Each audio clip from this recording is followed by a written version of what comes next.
trabajo en el Departamento de Inteligencia Artificial de la Universidad Nacional de Educación a Distancia de la UNED. Y trabajo en un grupo, bueno, soy profesor del Departamento de Inteligencia Artificial y trabajo en un grupo de investigación de ese departamento que se llama AELU. Y nos dedicamos sobre todo a la adaptación y la accesibilidad de los sistemas de aprendizaje. En redes, claro, de los sistemas de aprendizaje que utilizan tecnologías de la información y la comunicación. Participo en algunas actividades de estándares y de normas. Coordino el grupo de trabajo de accesibilidad del Comité Técnico Nacional 133 de Telecomunicaciones, en el cual pues, bueno, estamos desarrollando algunas normas que tienen que ver con la accesibilidad de las TIC. Por ejemplo, estamos a punto de aprobar una norma sobre accesibilidad a los terminales móviles. Esperamos que en la primera mitad de este año pueda al menos ya tenerse el borrador definitivo. Y bueno, trabajamos también en temas de teleasistencia, trabajamos también en temas de accesibilidad general, ¿no? Normas que ayuden a los tecnólogos a mejorar la accesibilidad general de su trabajo desde el punto de vista de la accesibilidad electrónica. Y bueno, nuestro grupo forma parte de una universidad que tiene a la mitad de la población universitaria con discapacidad de España. Entonces podéis imaginar que para la UNED es muy importante mejorar cada día la accesibilidad de su servicio, de sus productos, porque nada menos que 7.000 de nuestros clientes, digo clientes porque bueno, son la gente que mantiene nuestra universidad y tenemos que tratarlos bien para que no se vayan a otro sitio, sobre todo porque sí, lo que pasa es que hay que cuidarlo, yo creo que hay que cuidarlo mucho. Hablando de, yo prefiero también la palabra estudiantes, pero también me gusta decir clientes porque realmente pues, en buena parte depende de que tengamos ese éxito con nuestros estudiantes, que nuestra universidad sobreviva, ¿no? Y sobre todo en un contexto en el que hay cada vez más competitividad, no solo dentro de España, sino fuera también, ¿no? Tantos cursos online ahora magníficos con profesores de la Universidad de Stanford, es muy difícil competir contra gente tan buena, ¿no? Así que tenemos que ser muy autocríticos e intentar tener una universidad cada vez de mayor calidad. Y la accesibilidad, así lo pensamos en nuestro grupo de investigación, es sinónimo de calidad del sistema, ¿no? Del producto, del servicio. Porque haciendo productos accesibles, hacemos productos mejores para todos. Y yo creo que hoy vamos a intentar buscar algunos ejemplos de eso para convencernos. Y si no estamos convencidos, yo agradezco que participéis, ya que estamos en familia, pues que hagamos esto lo más interactivo posible. Yo traigo una presentación muy larga, excesivamente larga, porque bueno, pues teníamos 1 hora y media. Yo le he preguntado a Enrique y nos deja bueno, que tengamos, que utilicemos un poquito más del tiempo que teníamos previsto. Así que, pero voy a saltarme algunas cosas que eran más teóricas y voy a intentar irme a aspectos bastante prácticos de los problemas de accesibilidad con los que nos encontramos hoy en día en la UNED y con los que nos vamos a encontrar dentro de muy poco, ¿no? Porque son cosas que están ya pidiendo los estudiantes y que están en la sociedad. Bueno, para empezar yo pongo una foto, son tomadas en la España de primeros de siglo, cuando se instala la red nacional de telefonía fija, ¿no? La telefonía que hasta hace, bueno, pues hasta finales de los 80 fue cuando empezó Moviline, ¿no? Y hasta ese momento era nuestra forma de comunicarnos con el resto del mundo. Pues esa instalación, aquí se ve unos operarios encaramados a un poste de telefonía, y la siguiente se ve al rey Alfonso XIII fumándose un puro, inaugurando lo que parece una central telefónica.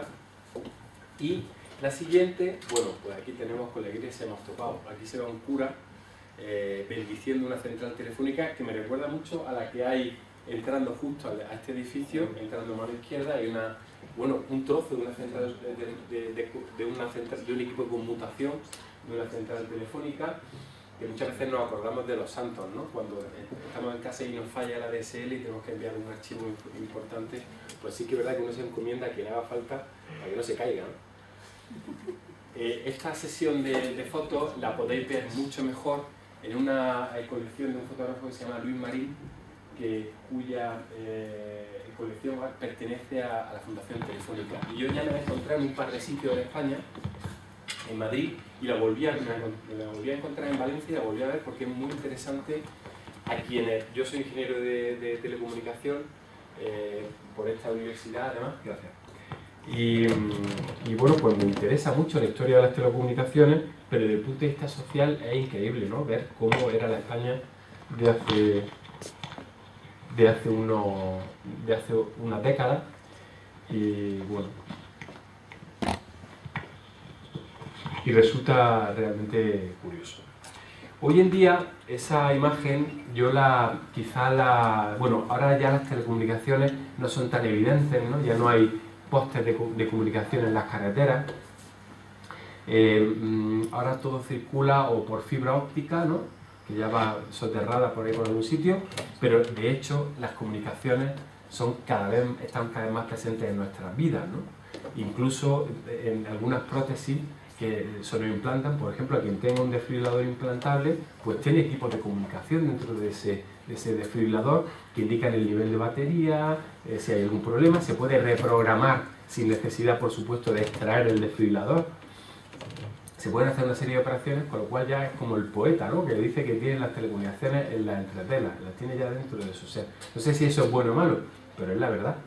Y es a lo que nos vamos a encaminar en el futuro. Por eso, quizá hoy representaría más a esta viñeta gráfica del roto, donde se ve al sistema nervioso de un humano conectado a la red eléctrica, ¿no? Es un poco exagerado, y yo creo que lo que el roto no ha previsto ahí es que sobre todo lo que no queremos es conectarnos, ¿no? Sino que lo que queremos es volar por ahí libres con nuestras comunicaciones inalámbricas. Realmente las comunicaciones están presentes en toda nuestra vida, están presentes para comprar, están presentes cuando utilizamos, si llegamos tenemos la suerte de ser mayores y tenemos un producto de teleasistencia en nuestra casa, pues querremos poder utilizarlo. Lo utilizamos para hacer trámites con la administración, lo utilizamos para nuestro ocio, para informarnos, para leer un periódico digital y por supuesto para formarnos.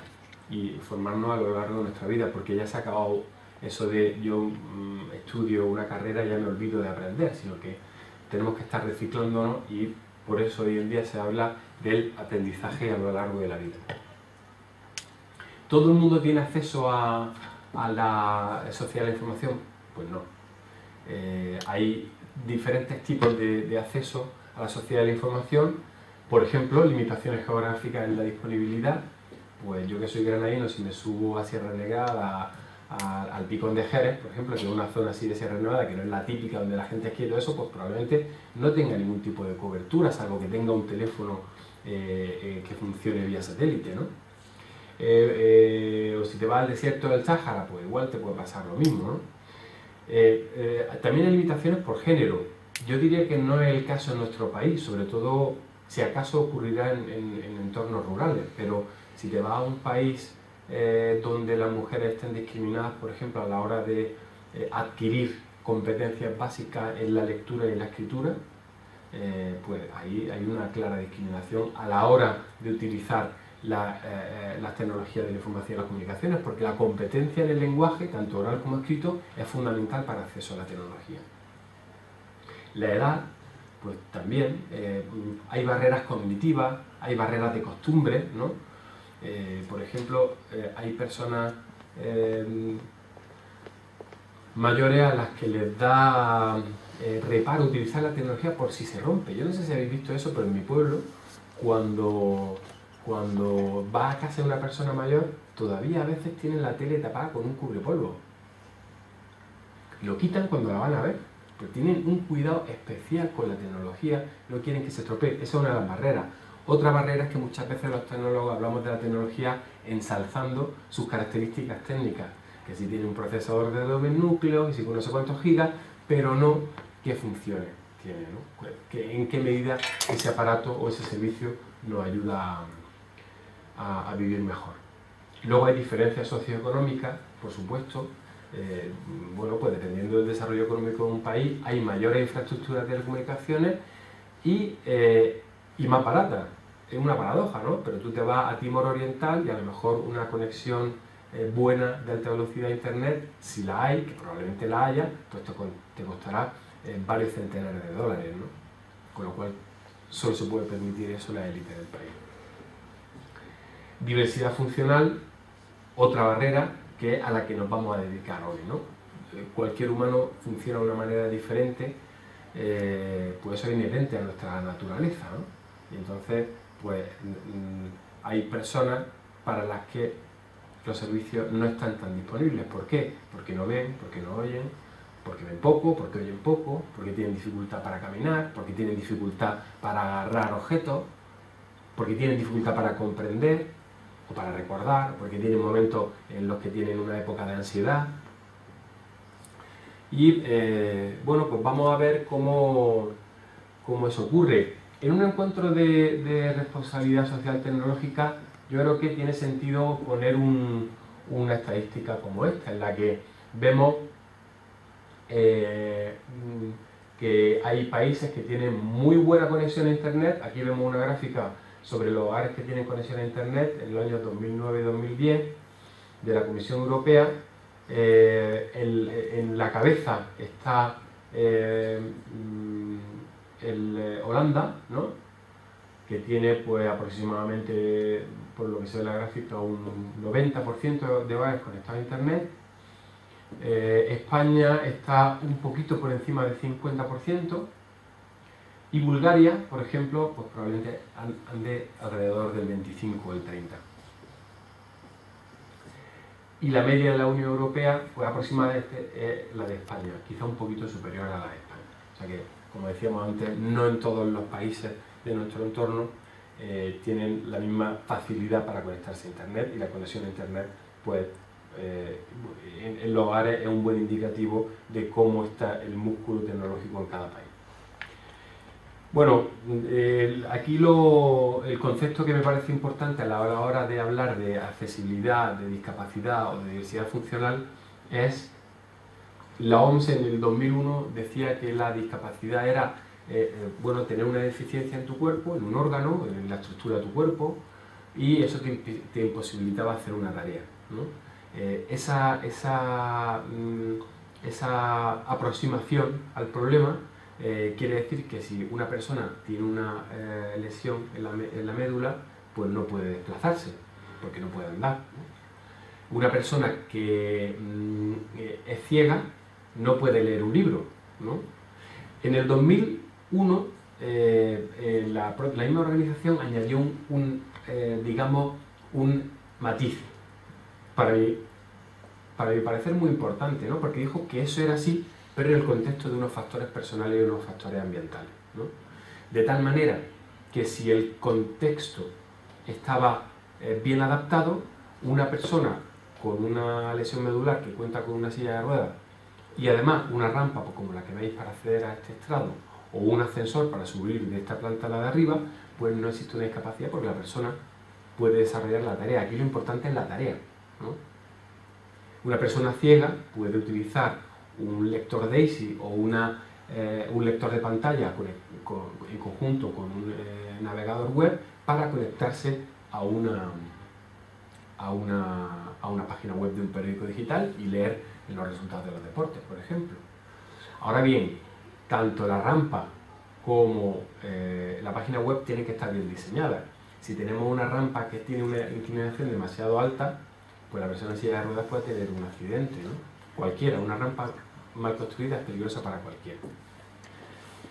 Y una persona ciega que utiliza un lector de pantalla y un navegador pueden tener problemas para leer la sección de deportes del Mundo, pongo por caso, si la página web del Mundo no está bien diseñada. O sea que ahí ya tenemos un poco la idea de cómo la diversidad funcional se ayuda de unos productos tecnológicos que son los productos de apoyo, como la silla de ruedas o el lector de pantalla, y luego utilizan elementos del entorno como la rampa o como el ascensor o como una página web que puede estar bien o mal diseñada. Todo eso ayuda a comprender desde un punto de vista general la accesibilidad. Por citarlo, me gustaría comentaros que el concepto de diversidad funcional, al que yo creo que poco a poco vamos a atender, porque en la realidad, ¿no?, la especie es diversa por naturaleza y todos somos parte de esa diversidad, ¿no? En mayor o menor grado todos tenemos capacidades, todos tenemos limitaciones, y eso es solo prueba de la diversidad de la especie. Bueno, pues ese concepto, mucho mejor contado de lo que yo estoy contando, está en un libro que escribieron Agustina Palacio y Javier Romañac en el año 2006 y que además está disponible gratuitamente en internet. Se titula El modelo de la diversidad. Los productos de apoyo son ayudas técnicas, también se les llama, son elementos como la silla de ruedas, como el lector de pantallas, que ayudan a realizar tareas, ¿no? Son complementos que una persona utiliza para poder realizar una tarea.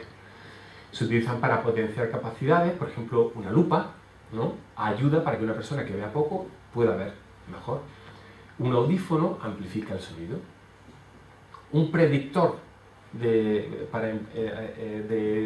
escritura pues sirve para el que está tecleando en un teléfono móvil en unas condiciones un poco difíciles y le ayuda a terminar la frase. También sirve para una persona con muy poca movilidad en las manos que utilice un conmutador, un switch y un software de barrido para ir, como tiene que ir teclando tecla a tecla, pues le ayuda a aumentar la eficiencia, ¿no? O sea, aprovechan capacidades existentes y las ayudan a mejorarlas. Y luego hay otros sistemas de productos de apoyo que lo que hacen es compensar, ¿no? Compensar, por ejemplo, una persona que no puede ver utiliza el sentido táctil o el sentido auditivo para adquirir la información. Una persona que no puede oír utiliza los subtítulos, ¿no? Utiliza el canal visual para acceder al contenido sonoro. Y ahora os pongo una foto de un iPad y un iPhone. ¿Son productos de apoyo? Yo diría que también, porque a cualquiera le sirve para desarrollar mejor las tareas que tiene que hacer en el día a día. De hecho, un ordenador forma parte de la lista de la clasificación que propone ISO, la Organización Internacional de Estándares, como un producto de apoyo. También lo es, evidentemente.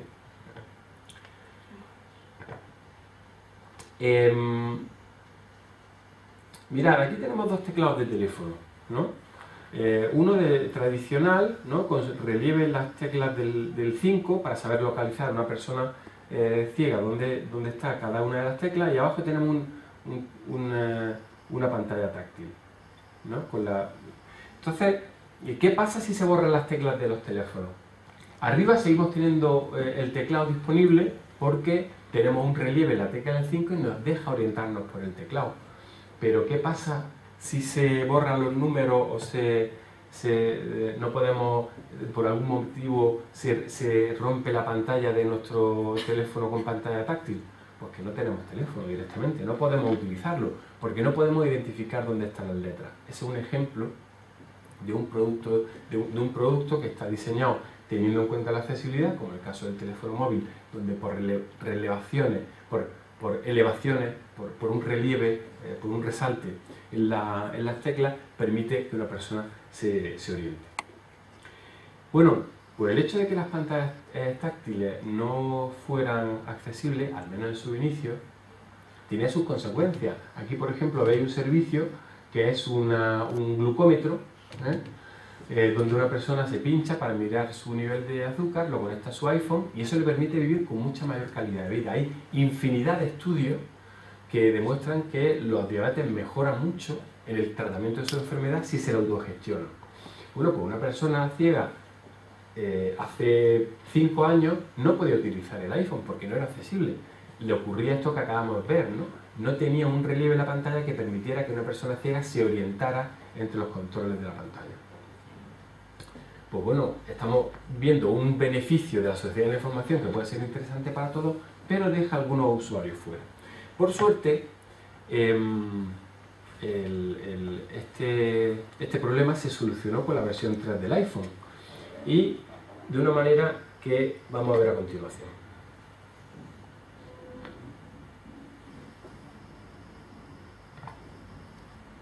iPhone 3GS OBS includes a screen reader for the visually impaired called VoiceOver.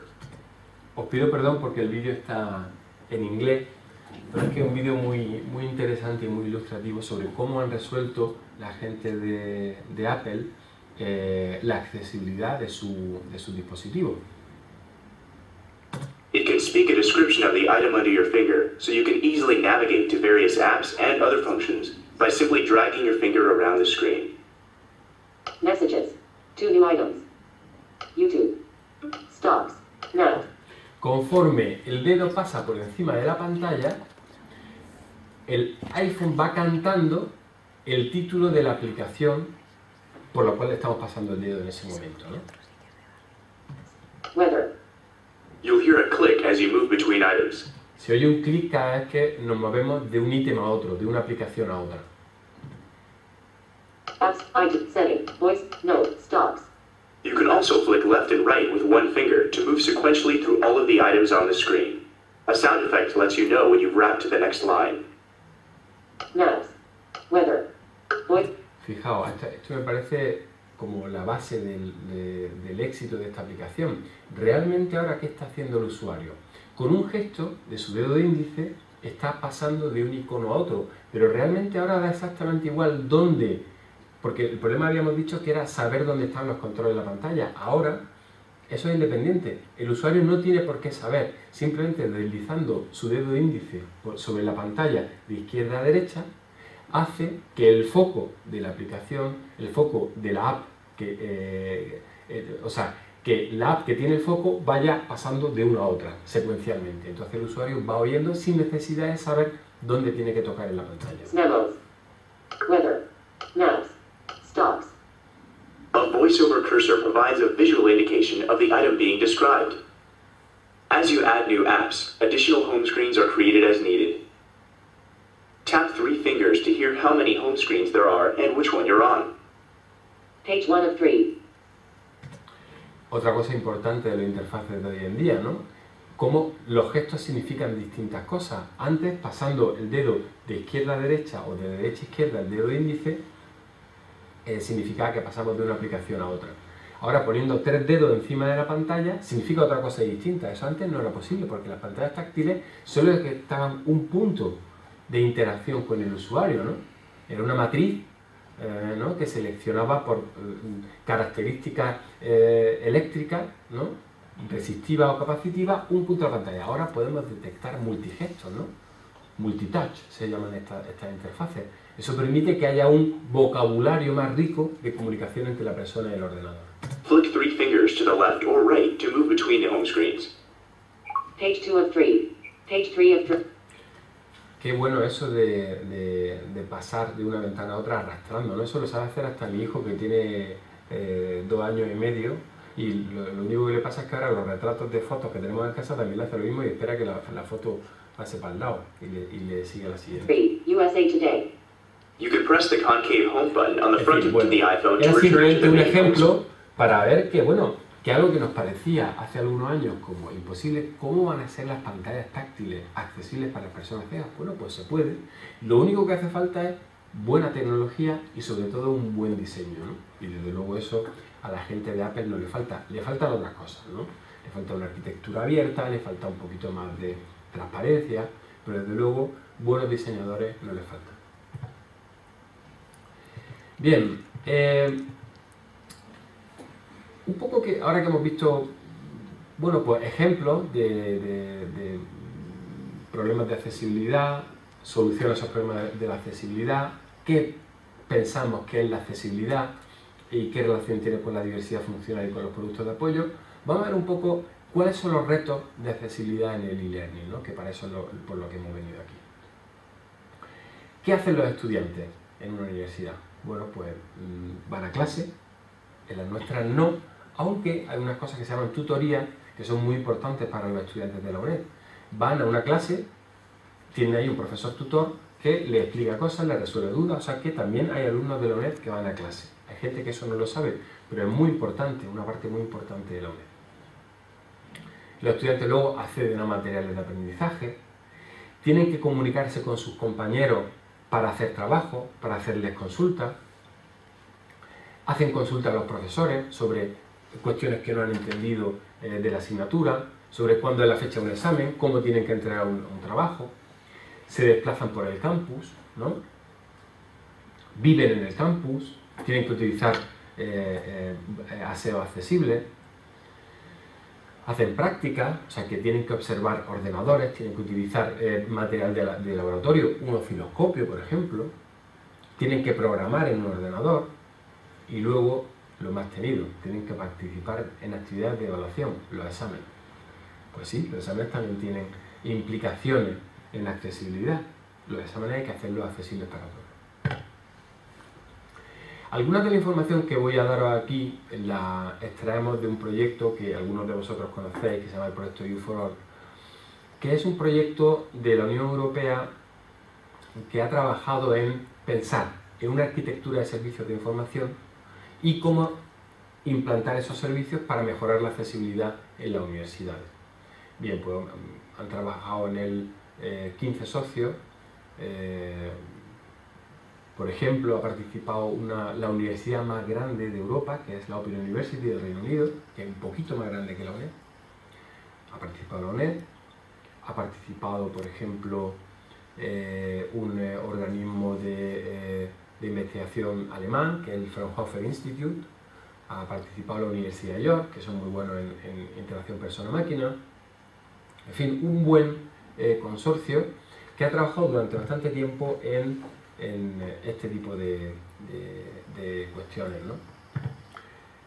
Y vamos a empezar, como hemos hablado mucho de todos estos retos que hay en el e-learning, vamos a empezar con la accesibilidad a materiales electrónicos. Os voy a poner para ello un vídeo de uno de nuestros estudiantes, que además lo tenemos aquí presente en la sala, así que él nos puede hacer una versión mucho más personal de lo que va a contar este vídeo, sobre cómo Víctor, que es nuestro estudiante, accede a un documento de Word. Vamos a ver.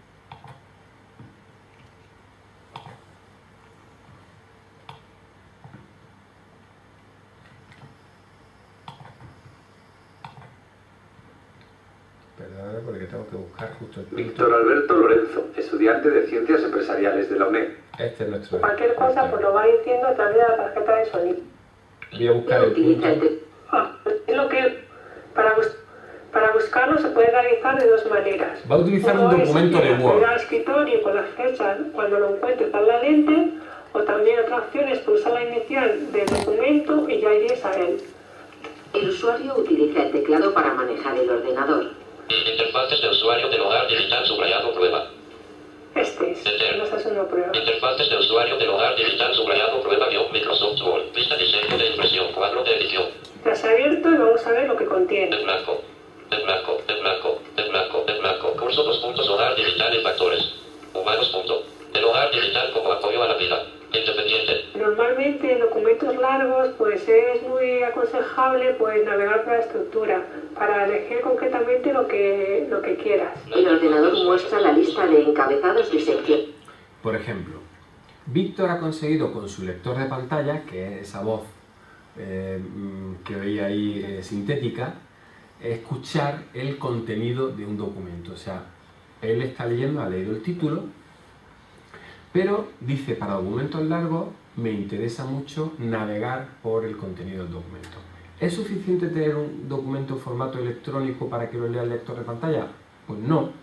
Cuando tenemos un documento, como muchas veces tenemos en una asignatura de nuestra universidad de cientos de páginas, pues no es suficiente con poder leer el documento de cabo a rabo, sino que es necesario poder acceder a la estructura del documento.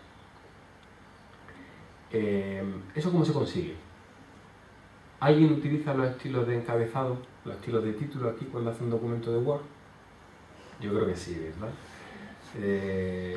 Los que trabajáis, por ejemplo, en la universidad, en grupos de investigación, cuando estáis haciendo un informe, pues es mucho más cómodo utilizar esos estilos de encabezado porque, por ejemplo, te hace el índice automáticamente, ¿no?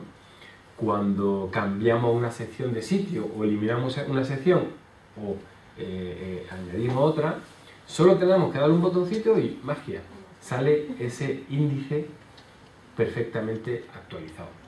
Bueno, esto nos parece muy evidente, pero hace poco, dando una clase sobre documentos accesibles y contando esto como un beneficio de la accesibilidad para todo el mundo, ¿no? Pues una profesora me dijo, ¿cómo ha hecho eso? No había generado nunca un índice automáticamente, una tabla de contenido. Realmente es muy útil. Bueno, pues esa utilidad también sirve para que una persona que utiliza un lector de pantalla acceda estructuradamente a un documento. El documento. Elementos de una interfaz de usuario 2.2. Evolución histórica de los interfaces de usuario 2.2. Productos de apoyo, abre paréntesis o ayudas técnicas, cierra paréntesis y 2.2. Me interesa lo que son los productos de apoyo, entonces ya, como estoy del que me interesa, le doy a Vista enter. diseño de impresión, cuadro de edición. El acta sobre ayudas 2.4. Productos de apoyo, abre paréntesis o ayudas técnicas, cierra paréntesis y TIC. También puedes ir avanzando Avance de página página. ¿Está o bien? retrocediendo página. Retroceso de página. Viva página. Número de la página 2.4 de edición 8. Entonces ahora ya estoy en el documento, he verificado que estoy en la página correcta, que es la página 8, con las teclas insert 3. Figura SQ, figura campo 6 puntos. Asistente, comillas, inteligente, comillas de Microsoft Word. Entonces aquí me dice que esta página hay una figura. Gráfico, asistente visual, coma, con forma de clic, coma, pregunta al usuario si desea escribir una carta, coma, después de que éste haya tecleado, comillas de arroba y comillas en el documento, coma. Bueno, pues ahí otra característica de accesibilidad del documento. Víctor se ha encontrado con una imagen que está adecuadamente descrita. Sabéis que en los documentos de Word, cuando vais a formato de imagen, hay un campo, dependiendo de la versión de Word que tengáis, que pone texto alternativo. Bueno, pues ese texto permite describir con palabras una imagen para que las personas que no las puedan ver accedan al contenido. Eso, perdón, también nos sirve. Yo no sé si habéis estado alguna vez en un sitio con una conectividad a internet muy mala y habéis querido acelerar. Muchas veces es un truco deshabilitar las imágenes de descarga. Esto ya no suele pasar, ¿no? Esto son más bien como historias de abuelete, porque eso ya no ocurre. Por suerte tenemos muy buena velocidad, pero antes sí que pasaba. Deshabilitaban las imágenes y internet te daba mucho más tiempo porque fundamentalmente hacíamos a texto, ¿no? O queríamos acceder a texto. Bueno, pues el hecho de contar con la descripción de alternativa nos ayudaba a saber si esa imagen, bueno, lo que contenía, si era importante, ¿no? Entonces es muy importante que todas las fotos estén etiquetadas o todas las imágenes, porque en caso de que no estén, yo no podría acceder a ellas ni saber qué contienen esas fotografías. Hemos visionado un archivo de Word, un archivo que está bien generado y tiene unas buenas herramientas de accesibilidad. A continuación vamos a visionar el mismo documento, pero que ha sido realizado de otra manera. Ha sido generado como PDF, lo ha escaneado el profesor. Vamos a ver cómo está la accesibilidad del mismo. Está abierto y vamos a realizar las mismas tareas que he realizado anteriormente. Lo que es navegar para estructurar el texto, lo que es ver un párrafo, leer todo el documento y ir a una página concreta.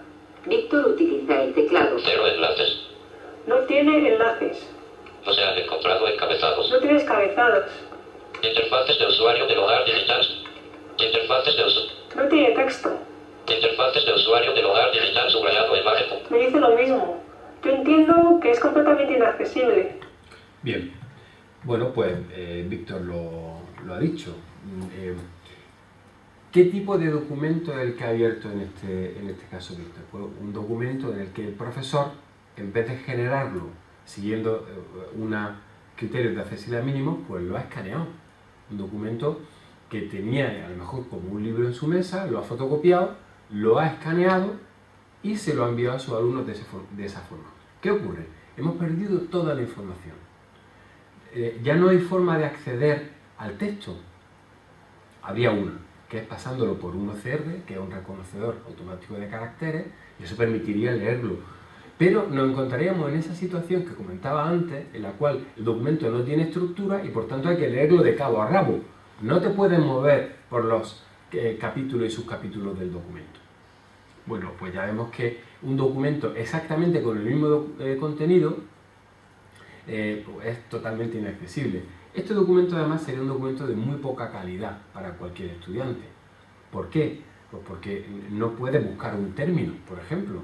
No puedes buscar una expresión, un número que te interese. Tampoco a cualquiera le puede venir bien navegar por la estructura de contenidos de un documento como ese, ¿no?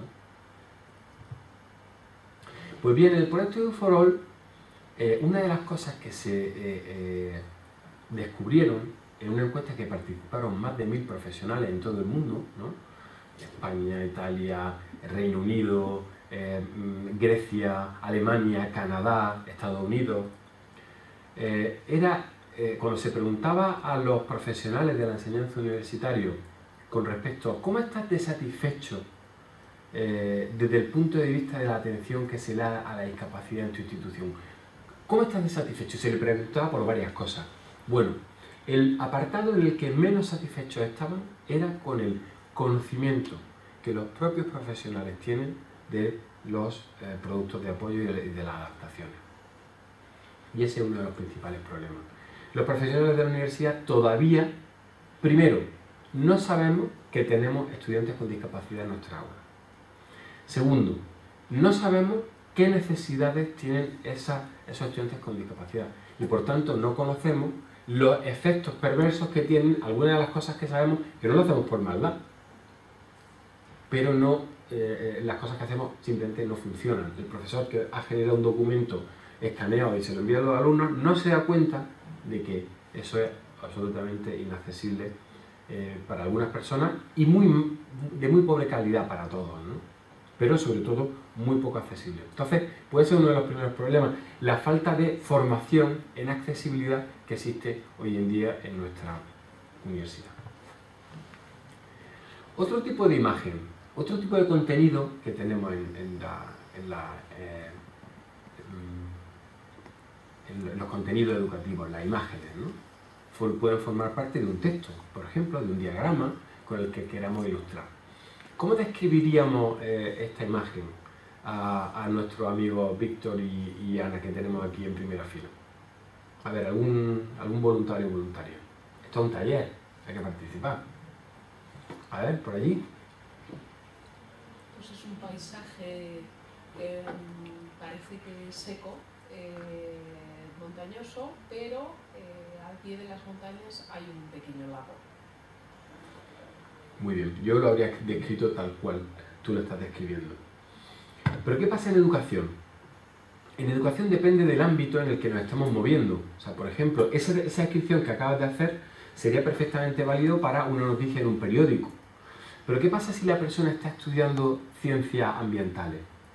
Bueno, pues el profesor de la asignatura, que ni tú ni yo sabemos, me imagino, yo no lo sé, tú quizás sí, pero yo no tengo ni idea de esa asignatura, describiría de esta forma esa imagen. Típico hábitat de los ciervos en las montañas y en los páramos de las Highlands escocesas. Una buena visibilidad ayuda a estar al tanto de posibles peligros. Hay abundancia de agua fresca y de diferentes tipos de vegetación. Ese contenido es el que el profesor le gusta enfatizar de esa imagen, porque es la aplicable a su contenido. De tal forma que una imagen puede tener distintas descripciones dependiendo del área de conocimiento en la que se aplique.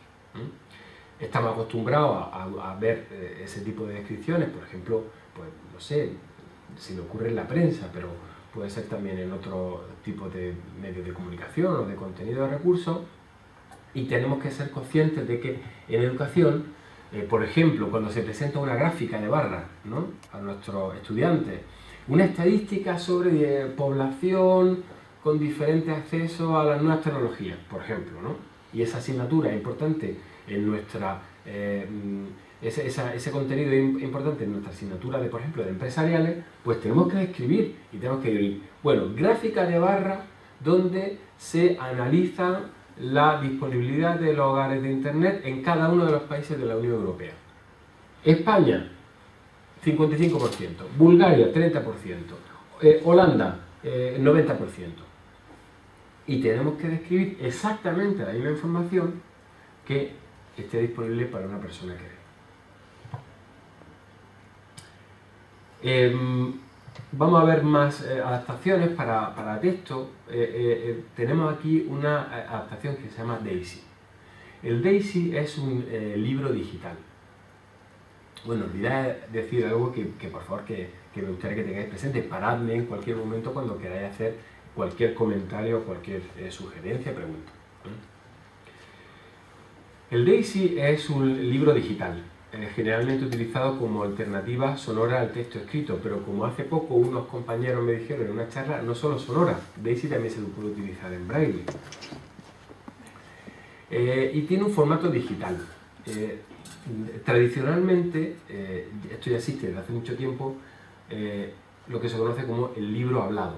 El libro hablado, pues, tradicionalmente era una cinta de cassette, o algo parecido a una cinta de cassette, en el que se grababa, era cinta magnetofónica, eso sí, se grababa pues, un locutor, un actor vocal, leía un libro y las personas ciegas escuchaban el libro en lugar de leerlo.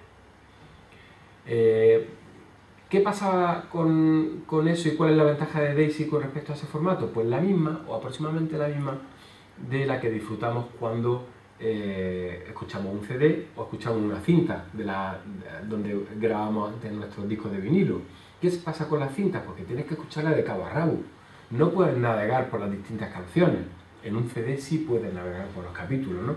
Pues esa es una de las ventajas del Daisy, no la única, ¿eh?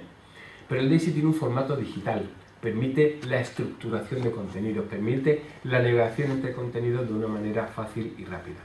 Y tiene varios modos, solo texto, solo voz, y texto y voz sincronizados. Vamos a ver un ejemplo de un libro Daisy.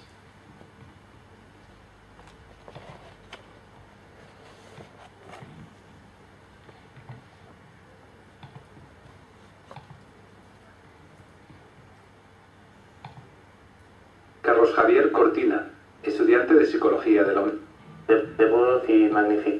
Los iconos y el texto un tamaño mayor. Muy antes porque el formato que se utiliza a la persona que tiene una deficiencia visual es el de los libros Daisy, son libros grabados en voz humana.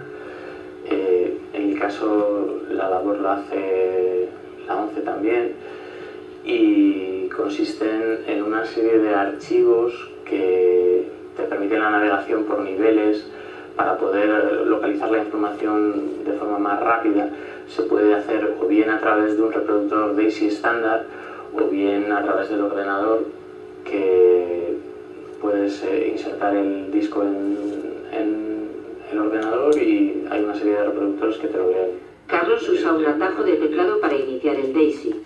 Navega por la tabla de contenidos del libro. Terapia de conducta, psicología clínica y psicología de la salud. En este capítulo se pretende abordar. Los manuales de texto se reproducen con el formato Daisy que os he contado, pero... Bueno, ahí habéis visto lo que es Daisy. Hay un documento Daisy, que es como el libro, y luego hay un reproductor Daisy, algo parecido al CD y al reproductor de CD. Entonces, el reproductor Daisy puede ser también hardware. Hay aparatos que son reproductores Daisy donde tú metes un CD, porque habitualmente ahora cada vez más se utiliza la descarga desde una base de datos, pero antes se distribuían como CD los libros Daisy. Pues lo metes en un reproductor Daisy y te deja navegar por los contenidos y tal. Pero eso está disponible ya en internet para descargártelo y cargártelo en tu ordenador de forma gratuita. Hay un software que se llama Amis, que es gratuito y te lo puedes bajar e instalar. El Daisy Player también. Sí. Daisy Player también. Además, el Amis, curiosamente, no está disponible en español, de España. Ahora sí, ahora sí. Ahora sí está. Pues mira, muy buena noticia. Y Hace un mes o así, oye, pues mira, me alegra saberlo. pero yo prefiero Daisy Player. Daisy Player está mejor. ¿Por algún motivo en especial?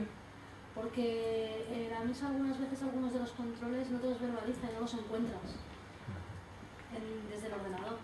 El Daisy Player te está verbalizando continuamente todos los controles si quieres. Sabes Muy bien. dónde está todo. Pues gracias por la idea, porque yo siempre he utilizado el Amis, pero No, Daisy probar el Daisy Player. Pues muy bien, eso es un libro Daisy.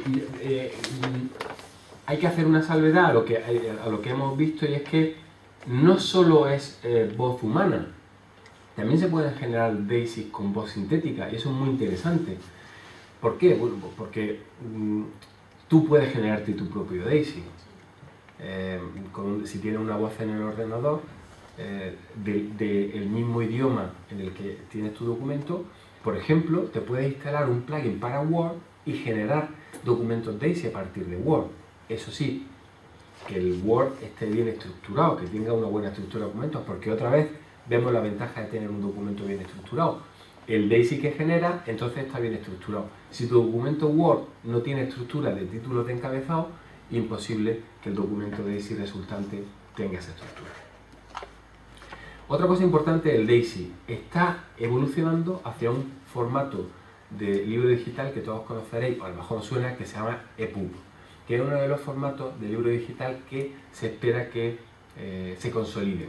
Entonces, en su versión 3, Daisy y EPUB han convergido y ya se trata del mismo formato. A mí me parece una apuesta inteligente, porque al fin y al cabo Daisy es un libro digital, con ciertas particularidades, que por ejemplo, bueno, pues es capaz de sincronizar lo que se lee y lo que se escucha. Habéis visto cuando estábamos viendo el vídeo de Carlos que se sincronizaba lo que es el audio con el párrafo que se estaba leyendo en ese momento. Eso tiene ventajas no solo para personas con discapacidad visual, sino por ejemplo para personas con dislexia. También es muy útil el Daisy. Bien, decía que es relativamente fácil generar un libro Daisy de un documento Word. Es verdad, no es difícil. También os diré que no está todo resuelto en ese campo. Está bastante resuelto cuando tenemos un documento Word que es fundamentalmente texto. Ahora, si el documento tiene tablas un poco complicadas o tiene expresiones matemáticas, ahí, bueno, nos podemos encontrar con más problemas. Eso todavía se sigue haciendo y se va a tener que hacer durante una buena temporada, me temo, con actores humanos.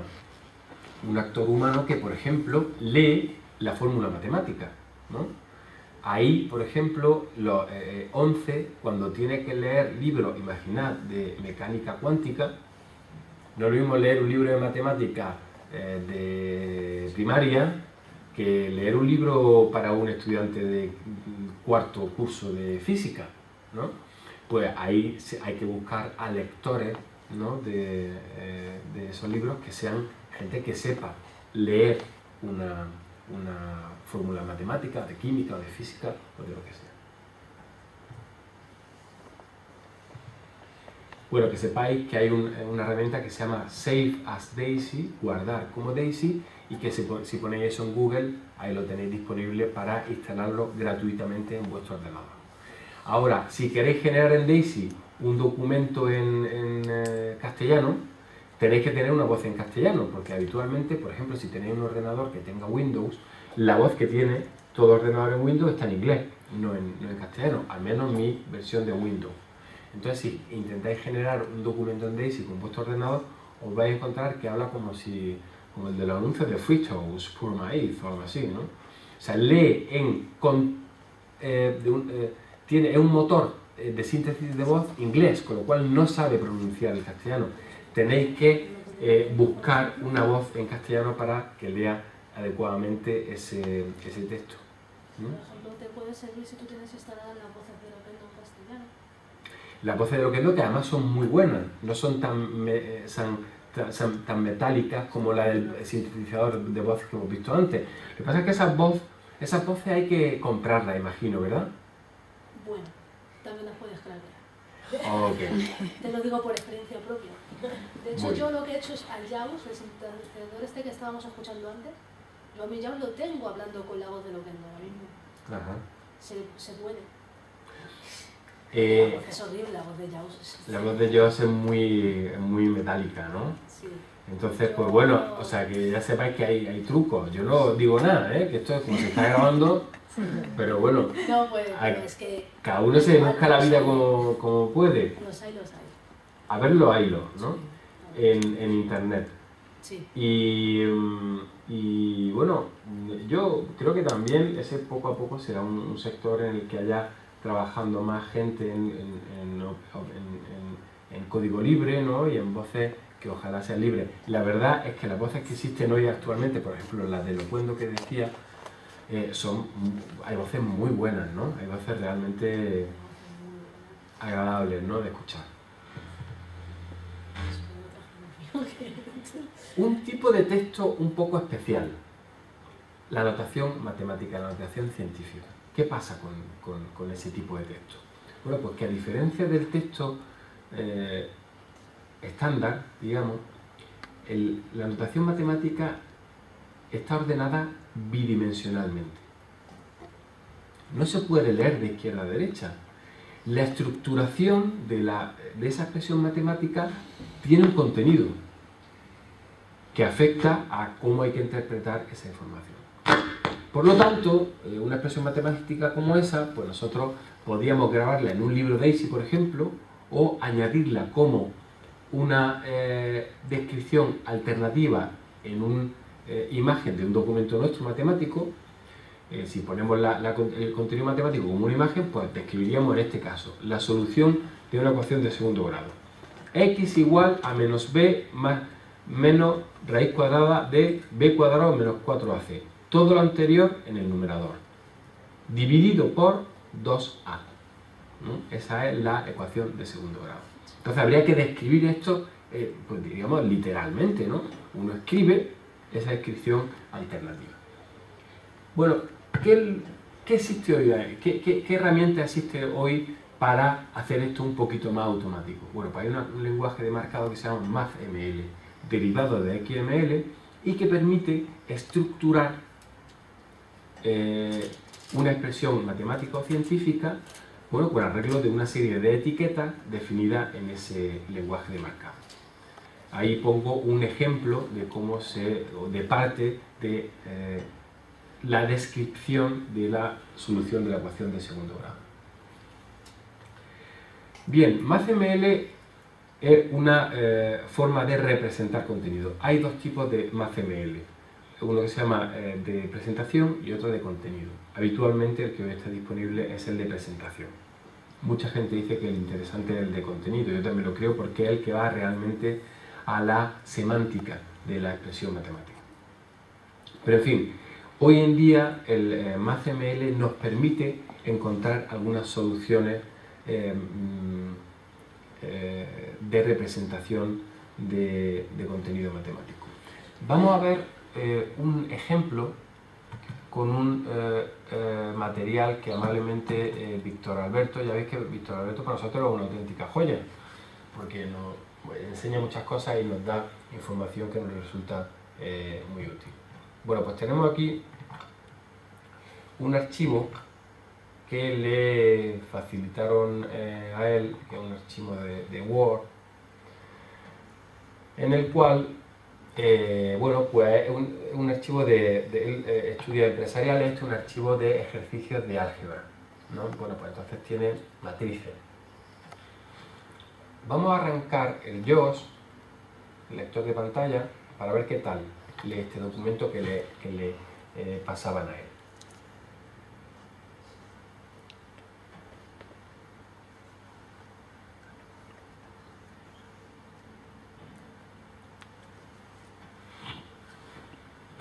JAWS 13 listo. Activación diálogo. Esta aplicación necesita una autorización para poder ejecutarse para ejecutar como demo con espacio.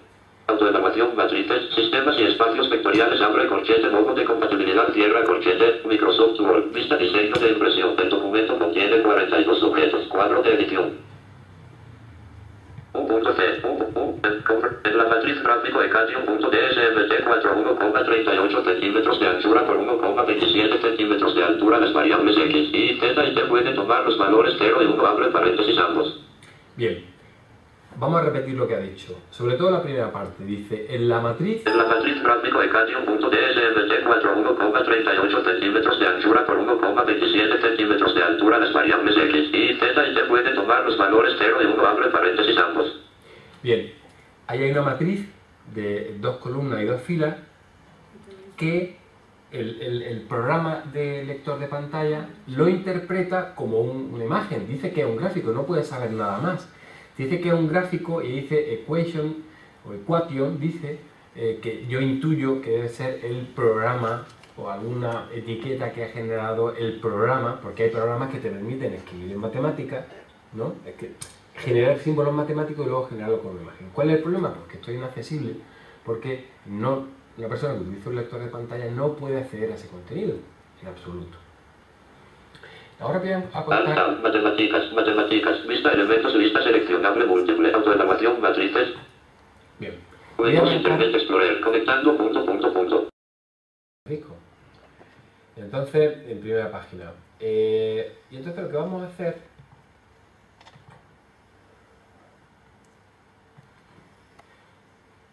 Alta, barra de menú, archivo para el de nueva menú, abrir, comprender, barra de menú, saliendo de la barra de menú, tab, examinar, comprender. Abrir diálogo, escriba la dirección de tipo 4 combinado, archivos HT, autoevaluación, matrices, sistemas y espacios vectoriales, matriz archivos, 24 de octubre de 2012, las 16:37, carpeta de archivos, 1 de 2. Dirección C barra invertida L barra invertida cursos UNED barra invertida innovación docente barra invertida red de accesibilidad de materiales barra invertida mi convocatoria barra. Dirección C barra invertida. Vista elementos cuadro de lista solo lectura para desplazarse a cualquier. Archivos HTML. Tipo cuadro combinado todos los archivos 6 de 6 para seleccionar. Autoevaluación matrices MSN España Hotmail Messenger Skype Outlook y cuenta Microsoft Windows Autoevaluación, matrices, sistemas y espacios vectoriales, matriz. La página tiene 0 enlaces. Autoevaluación, matrices, sistemas y espacios vectoriales, matriz. Windows Vista Word 2007, matriz 6.7. Se ha intentado que la estética resulta más parecida posible al original. Bueno, voy a callar un poco al Word. Mirad. Antes de darle un botón que permita, os quiero decir que estoy accediendo con un navegador Internet Explorer al que se le ha añadido un add-in, un plugin que se llama Math Player, que es necesario todavía para poder visualizar contenido en MathML, porque el Internet Explorer no representa todavía bien de forma nativa MathML, o sea, no sabe interpretar. El Explorer interpreta, bueno, mejor o peor el HTML, pero el MathML no tiene ni idea. Hay otros navegadores como Firefox que sí lo interpretan. ¿Pero por qué entonces estoy utilizando el Explorer? Porque una cosa que sí hace Explorer junto con Math Player es comunicarse bien con el lector de pantalla JAWS. Entonces, mejor Internet Explorer. Mejor Internet Explorer, ¿verdad? El Firefox a veces es... Pues entonces, por eso he arrancado el Internet Explorer, aunque no sea, debo confesaros, mi navegador de cabecera, ¿no? Podríamos decir. Pero ahora voy a permitir que se ejecute un ActiveKey, que es el del Math Player, ese plugin que os contaba. Y entonces todos esos caracteres raros que aparecían en la pantalla, yo espero que salgan a lo mejor. Vamos a ver si eso es verdad. Llegar un poquito de tiempo. Y bueno, crucemos los dedos. Ahora hay que acordarse del que iba con agua bendita y bendiciendo la central telefónica.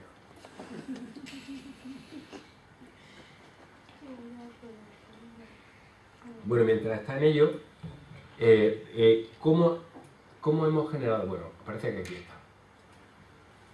Parece que aquí está.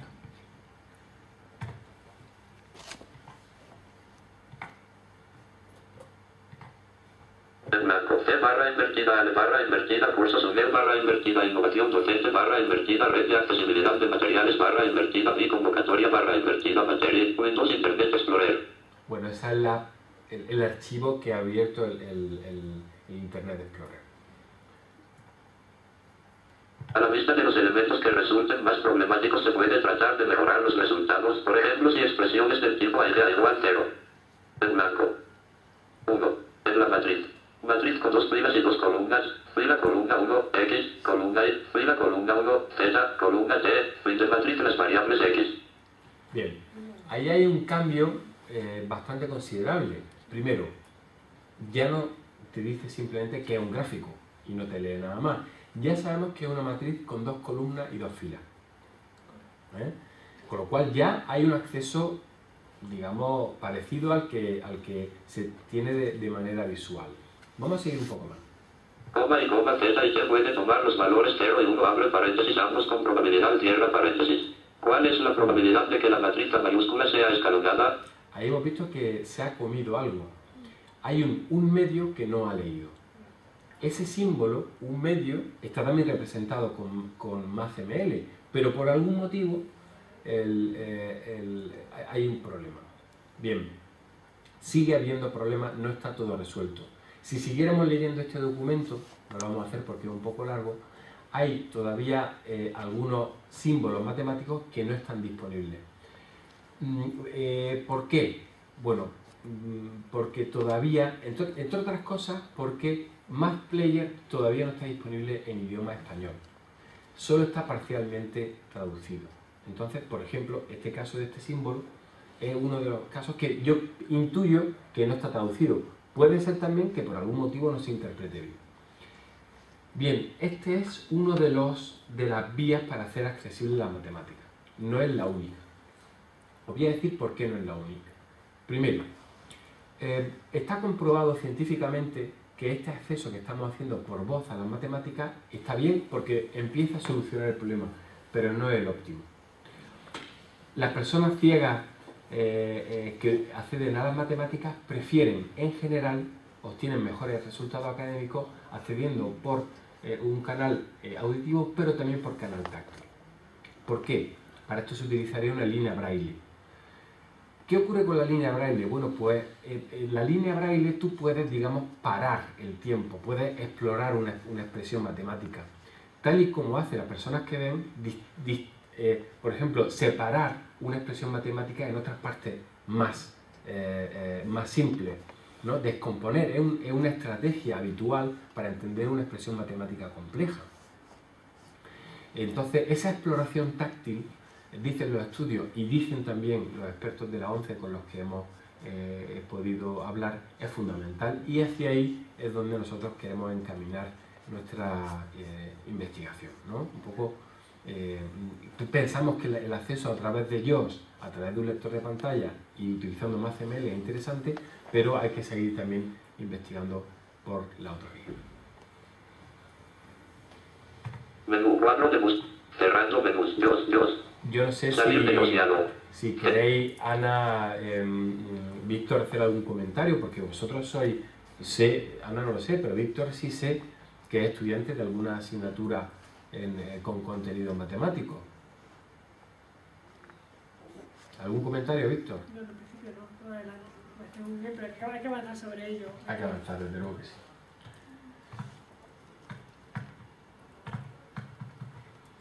Bien, bueno, pues estamos utilizando dos vías de autoría. Una, utilizar también algo que se enchufa en el Word, que es un programa que se llama MathType, que permite generar fórmulas matemáticas con un editor de fórmulas, que yo creo que lo tengo por aquí. Mirad, eso es MathType, ¿no? Tiene muchos símbolos donde tú puedes elegir el símbolo y generar esa expresión matemática, y luego puedes guardarla como MathML. Puedes guardar el documento de Word como MathML. Otra vía es utilizar LaTeX. LaTeX es realmente es un software, es un formato o una herramienta, no sé cómo llamarlo, para generar expresiones, para generar texto, sobre todo útil cuando se generan expresiones matemáticas o expresiones, por ejemplo, de programación, etc. Y hay gente que utiliza mucho el LaTeX y realmente tiene muchas ventajas. ¿Cuáles son las ventajas? Pues, en primer lugar, es gratuito. No necesita añadir ningún tipo de comprar un plugin como MathType, porque, por cierto, aparte de pagar el Word, luego tienes que pagar el MathType. Y entonces el LaTeX, utilizado con una herramienta, por ejemplo, el LaTeX es una herramienta, realmente es un lenguaje de programación, tienes que aprenderte los comandos. Lo que pasa es que ya hay entornos visuales como el LeX que permiten generar documentos matemáticos. Bueno, pues bien utilizando Word o utilizando LaTeX se genera HTML y más CML. Pero sí, perdona Alejandro, sí. Pero por ejemplo si a mí un profesor me dice que no hice los ejercicios matemáticos, ¿podría presentárselo como el resto de mis compañeros o no? Estás adelantándote un poco, pero ya te digo desde ahora que no. Esa herramienta de generación de documentos matemáticos, porque lo que acabas de decir, Víctor, es fundamental. ¿Qué pasa hoy en día? Ya hoy en día se han acabado las clases magistrales, de que el profesor llega, suelta sus materiales y los alumnos simplemente son sujetos pasivos. Ahora se pide continuamente que los alumnos redacten documentos, que participen en evaluaciones de actividades, ¿no? Continuas. Entonces, ¿qué pasa? Que un alumno tiene que generar esas expresiones matemáticas. Todas las soluciones que he dicho hasta ahora no sirven para que una persona ciega genere un documento matemático.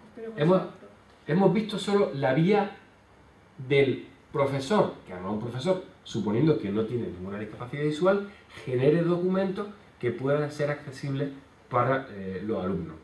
Accesibles con limitaciones, porque hemos visto que hasta ahora solo está disponible y a media la solución sonora, no la táctil. Pero la otra vía, que es fundamental, que es la de los estudiantes como generadores de contenido o profesores con discapacidad, que también puede haberlo, hay que recordarlo. En esa vía todavía queda mucho por hacer. ¿Qué hay en esa vía? Pues hay un software que se llama Lambda, que se utiliza mucho, sobre todo en secundaria, pero también en algunos casos en la universidad. Lo que pasa es que es un poco más limitado. Un software que se llama Lambda que permite que estudiantes ciegos generen expresiones matemáticas. Entonces, pues bueno, ese es un aspecto fundamental de la accesibilidad, porque la accesibilidad de las matemáticas no es solo la de generar un documento y esperar que el alumno lo pueda leer, es que el alumno también tiene que construir. Bien, aquí hay algunos pantallazos sobre cómo. Bueno, luego hay otra fase del contenido que no es solo generar ese documento más CML y XHTML. Yo eso lo pongo en la web de la UNED, en la plataforma de e-learning que actualmente tiene la UNED, que se llama ALF, y automáticamente buena parte de los estudiantes se me quejarían muchísimo. Por ejemplo, los estudiantes que tienen Internet Explorer, pero no tienen el Math Player. ¿Por qué? Porque el Internet Explorer, como he dicho antes, no interpreta bien el MathML, no lo lee bien. O sea, muchísimos estudiantes de la UNED me dirían, pero bueno, profesor, que usted me está poniendo el material en un formato que mi navegador no entiende. Bien, ¿qué se puede hacer ante eso? Pues utilizar MathJax. MathJax es una tecnología que permite representar el contenido matemático de una forma muy buena. ¿Qué ventajas tiene MathJax? Varias. Primera, se instala en el lado del cliente. O sea, no carga el servidor de la universidad, que eso le preocupa mucho a la gente que lleva los sistemas de la universidad. Bueno, es que vamos a tener que poner, tener que distribuir este contenido, que mi servidor lo va a cargar. No, se utiliza en el lado del cliente, o sea que carga muy poco. Y además pues, permite hacer un zoom de las expresiones matemáticas para personas que vean poco, y además ese zoom no pierde calidad del contenido, no genera un pixelado, con lo cual es una solución muy buena, y además implementarla en un servidor es realmente una cosa muy fácil. Hay que añadir unas pocas líneas de código y luego los clientes, los usuarios, los estudiantes que se conectan a la plataforma, pues también lo ejecutan, pero sin ningún problema. Bien, hemos terminado con la parte de matemática y vamos a ir casi terminando hoy porque yo creo que va llegando la hora de terminar, pero me gustaría hablar un poco del contenido audiovisual, porque los estudiantes no paran de demandarnos este tipo de contenido, cada día más. Todos los estudiantes quieren tener vídeos de sus asignaturas, porque existe YouTube, porque existe Vimeo, porque existen contenidos de más o menos calidad desde el punto de vista académico docente que están disponibles. Entonces, pues bueno, es innegable que existe esa tendencia, tiene sus ventajas, tiene sus inconvenientes, pero ahí está. Bueno, pues el vídeo tiene que tener unas adaptaciones para que sea accesible para todos. Las más importantes, el subtitulado, representación de texto sincronizado para los sonidos vocales y no vocales. No solo hay que subtitular para las personas sordas o, por ejemplo, para personas que están aprendiendo un idioma, el sonido, lo que hablan los que intervienen en el diálogo de un multimedia, sino que también, sobre todo en este caso, para las personas sordas, esos sonidos que no son generados por humanos, pero que tienen alguna relevancia en el guión, en la trama, en la película. Por ejemplo, imaginad que alguien entra en esta sala y pega un portazo, ¿no? Pues si estuviéramos grabando un vídeo, como está grabando nuestra compañera, eso sería importante. Alguien que vea el vídeo, bueno, ¿qué ha pasado ahí? Una persona sorda no se enteraría de eso. Eso hay que subtitularlo también. La audiodescripción es otro tipo de adaptación de los contenidos audiovisuales donde se narran los eventos visuales que ocurren en el vídeo de forma sincronizada y aprovecha los huecos de mensaje en la banda sonora original del vídeo.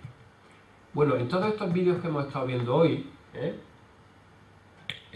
por ejemplo, vamos a ver un poquito más de este, donde yo creo que vamos a ver algún contenido más.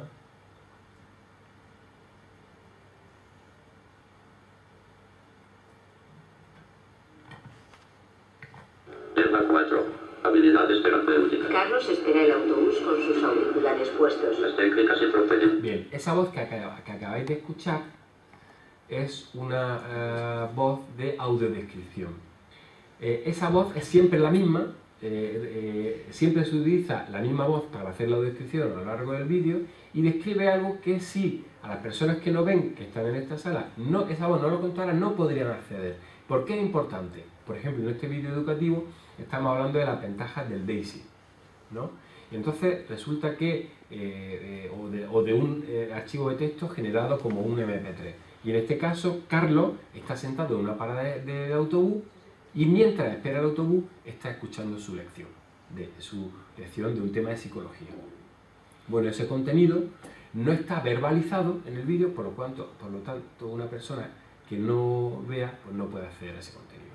En esta serie de vídeos que estoy contando ocurre mucho, son vídeos que vamos a utilizar para una asignatura de Ingeniería de Factores Humanos que empezamos el año que viene en la UNED. Entonces, como siempre decíamos antes con la imagen, depende para qué lo utilice. Aquí, por ejemplo, no me interesa si está lloviendo, si no está lloviendo, qué tipo de vegetación hay en Madrid. Lo que me interesa es que Carlos está escuchando unos cascos y que está esperando el autobús. En otros casos, cuando Víctor, por ejemplo, no sé si recordáis antes cuando estaba abriendo el archivo de Word, había una voz que decía: Víctor utiliza el teclado de su ordenador. ¿Por qué? Porque cuando estamos hablando de interacción persona-máquina, un aspecto que nos interesa enfatizar es que Víctor no utiliza el ratón para acceder al ordenador, utiliza el teclado. Es una parte esencial de la relación de Víctor con su ordenador. Bueno, pues es el tipo de contenido que en nuestra asignatura queremos realizar con la audiodescripción. Entonces, pues dependerá lógicamente de la asignatura que estamos viendo. Así como los subtítulos cada vez hay mayor facilidad para verlos, para hacerlos, por ejemplo en YouTube, tú ya subes un archivo con una buena calidad de audio y prácticamente te lo subtitula solo. Solo tienes que añadirle los signos de puntuación, la identificación de cada locutor, algún ruido que no sea vocal humano que quiera añadir a la descripción, pero él ya te lo sincroniza incluso, o sea, solo tienes que mejorar esa transcripción. Cuidado, no digo yo que los subtítulos de YouTube sean ya accesibles, requieren un cierto etiquetado, etc. Pero nos ayuda muchísimo porque lo único que tenemos es que entrar a nuestra cuenta de YouTube y editar esos subtítulos. Luego los puedes exportar incluso en el formato, porque otra cosa importante es que los subtítulos no están grabados a fuego en el vídeo, sino que son un archivo aparte. Bueno, así como los subtítulos se pueden hacer muy fácilmente, la audiodescripción no es tan fácil, porque requiere una cierta pericia en el manejo de la edición de vídeo. O sea, tenemos que buscar un hueco en la banda sonora de la película para incluir la audiodescripción, porque la audiodescripción a veces se mezcla con los diálogos de las personas que salen en la película. Entonces, pues bueno, esas son dos adaptaciones importantes de los documentos multimedia. Otra cosa importante, que es muy importante en una universidad como la nuestra, los programas de radio, son ejemplos de objetos de aprendizaje solo audio. ¿Qué es lo que nos piden con insistencia los estudiantes sordos de la UNED? Pues que existan transcripciones de esos programas de radio. Fijaos que en la UNED, como se graba con buenos micros y en buenas situaciones acústicas, ¿qué se está empezando a hacer en la UNED? Pues llevar esos programas de radio, convertirlos a vídeo y subirlos a YouTube. Y utilizar en primera instancia el reconocedor de voz que hay en YouTube. Y luego ya solo hay que completar esa información. Esto requiere un trabajo, no es tan fácil como lo estoy diciendo, pero bueno, la tecnología, como avanza tan rápido, nos da nuevas ideas sobre cómo se pueden hacer estas transcripciones, porque de otra forma tendremos que tener a una persona del Centro de Producción de Medios Audiovisuales de la UNED tecleando lo que dice cada locutor, ¿no? Y eso no es tan fácil, con lo cual ese reconocimiento automático tenemos que hacer. Y nos viene bien porque se hacen más rápidamente los vídeos. Bueno, ya hemos visto todos los tipos de materiales, o todos, algunos de ellos, ¿no? Pero que seamos conscientes de que hay contenidos que son texto, imágenes, vídeo, multimedia, que es vídeo más sonido, y que lo último que me gustaría decir, dos cosas. Primero, que para conseguir que todo eso sea accesible, hacen falta que colaboren distintos miembros de la universidad, profesionales de la universidad. Por ejemplo, el profesor, en este caso, pues hemos sido un grupo de profesores los que hemos generado estos vídeos que hemos estado viendo, pero no podríamos trabajar en esos vídeos sin la ayuda de profesionales multimedia de medios audiovisuales de la UNED, que tienen una buena formación y que son los que nos ayudan a explicar en imágenes y en sonido el mensaje que nosotros queremos tratar. Y además los que nos ayudan, por ejemplo, a hacer la audiodescripción o los subtítulos. ¿Quién más hace falta para esto? Los bibliotecarios, que luego se encargan de coger este vídeo y ponerlo en una base de datos. O sea que lo que os quiero decir también, ¿quién es importante aquí? Pues los gestores de la UNED, ¿no? O de la Politécnica o de la universidad que sea, que nos den los recursos para poder realizar las adaptaciones que cada uno de esos objetos de aprendizaje requieran. Y fundamentalmente, pues ¿quién también? Los estudiantes, que son los que nos piden esas adaptaciones y que nos tienen que decir si las hacemos bien o las hacemos mal. Hay luego un personaje que gestiona todo esto, que es el técnico de atención a la discapacidad. En UNED, esos técnicos pertenecen a una unidad que se llama UNIDIS. En la Politécnica también hay una unidad de atención a la discapacidad que hace esa labor de coordinación entre los distintos agentes que participan en todo este proceso que es complejo. Ya terminamos. Lo único que os quería decir es que podemos poner muchísimo esfuerzo en crear unos materiales accesibles y poner poco esfuerzo en tener una plataforma de e-learning accesible. Mal asunto, porque es como si hacemos un edificio de nueva planta perfectamente accesible, pero luego le ponemos una escalera a la puerta y no le ponemos una rampa. Es como que tenemos vídeos con audiodescripción, con subtitulado, con todos los textos accesibles, basic y tal, pero la página web donde están esos contenidos no es accesible. Pues hemos hecho un pan como unas tortas. No sirve de nada. Por eso es muy importante que las webs institucionales y los entornos virtuales de aprendizaje también sean accesibles.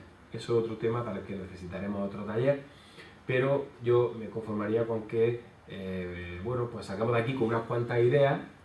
Agradezco mucho vuestra participación y el hecho de que bueno, hayáis hecho comentarios y todo eso muy ilustrativo, y que bueno, que tengamos ideas sobre la importancia que tiene la accesibilidad en e-learning. No hemos hablado de los exámenes accesibles, no hemos hablado de las prácticas accesibles, por ejemplo las prácticas de electrónica o las prácticas de geología o de las prácticas de laboratorio de química, ¿no? Que también tienen que ser accesibles. Pero en fin, yo creo que como comienzo ha sido introducir los conceptos y nada, muchísimas gracias. Si tenéis, olvidé decir, muchas gracias, que si tenéis alguna pregunta o comentario, pues que yo creo que todavía tenemos tiempo para hacer una mínima charla, ¿no? Sé que es muy mínima porque ya han entrado a avisarnos de que estamos terminando. Pero sí, bueno. Yo sí quería hacer un comentario en voz alta para debate, ¿no? Nosotros promovemos, junto con la... yo vengo de Artes y promovemos junto a la Universidad del País Vasco un máster en tecnología de apoyo a la autonomía personal, ¿no? Y encuentro que en general hay un desconocimiento total entre el profesorado de universidades en las que primordialmente se hace la formación presencial, de todo lo que tiene que ver con la accesibilidad documental, pero de facultades además no ajenas a la tecnología, estoy hablando de informática, ¿no? Y la verdad es que resulta bastante descorazonador, ¿no? Ver qué lejos estamos todavía cuando en el día a día, cuando lo que son las pues Coursera o cualquiera de estas ya, o la UNED mismo, lo que tú decías, ¿no? Tenemos el 50% de los estudiantes con necesidad funcional. Es un poco darse de cabezazos contra un muro. Sí, desde luego, ahí hay muchas cosas que cambiar. O sea, siempre al final lo más difícil es cambiar la mentalidad. O sea, convertir un documento en accesible es difícil, pero lo que es difícil es ver la luz o caerse del caballo, ¿no? Y yo pienso que ahí hay un problema fundamentalmente de concienciación, o sea, de visibilidad del problema. Hay universidades que ni siquiera saben si tienen estudiantes con discapacidad. Hay universidades que no saben cuánto ni de qué tipo. Y por tanto es imposible que sepan luego qué necesidades pueden tener, ¿no? O sea, hay un tema de motivación, de concienciación y de formación. En la UNED ya se están, por ejemplo, empezando a dar cursos sobre accesibilidad de documentos en Word y PDF. O sea, bienvenido sea porque es algo fundamental. No es lo único, es el ABC, pero es muy importante porque se siguen generando muchos documentos con ese formato. Yo quería comentar, Alejandro, que desde la UNED y desde la Unidad de Discapacidad, UNIDIS, hace un mes o 15 días pues ha sacado lo que es la guía de adaptación y accesibilidad de documentos a las personas con discapacidad. Y lo han distribuido a lo que son todos los departamentos y todos los profesores y están en lo que es en la fase de difusión. Entonces ese material existe y luego pues estoy encantado pues de proporcionaros mañana cuando venga, porque ahora mismo el título exacto no lo sé, pero creo que es una buena guía de que los docentes pues, y las personas que tengan que hacer esos documentos lo conozcan. Desde luego que sí, y además está disponible online, está disponible en la web de la UNED. Si buscáis en Google, guía, accesibilidad, documentos, PDF, Word, se puede descargar esa guía y realmente es una muy buena noticia que ese documento se haya generado en la UNED y además que ese documento haya servido para que gente de UNIDIS, que son muy buenos, se ponga mano a la obra y además organicen un curso para profesores de la UNED dentro de la plan de formación del profesorado.